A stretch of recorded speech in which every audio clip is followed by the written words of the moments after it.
নারীদের সম্পর্কে একটা গুরুত্বপূর্ণ তথ্য কি জানেন? যে আপনি তাকে যা বলবেন সে আস্তে আস্তে তাই হতে থাকবে। কি বিশ্বাস হচ্ছে না?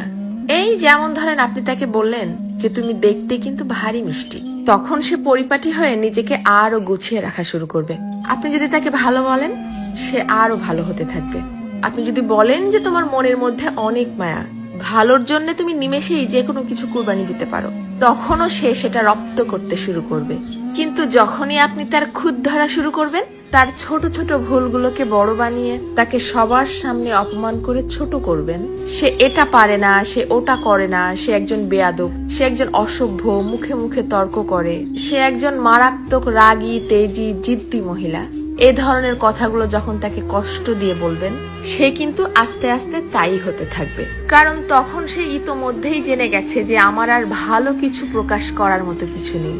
সবার সামনে যেহেতু আমি খারাপ হয়েই গেছি, তো আরো খারাপ হয়ে যাই। তখন আর সে কোনোভাবেই কারোর সামনে নিজেকে সঠিক প্রমাণ করার প্রয়োজনীয়তা অনুভব করবে না। সে ধরেই নিবে যে কেউ আমাকে ভালো বললে ভালো, আর না বললে আরো ভালো। কে বুঝলো বা বুঝলো না এটা নিয়ে আর মাথায় ঘামাবে না। এটুকু তার ঠিকই বোধগম্য হয়ে যাবে যে আমি সবাইকে সম্মান দেখিয়ে লাইনের পেছনেই দাঁড়াই অথবা সামনে, সব অবস্থাতেই আমি খারাপ।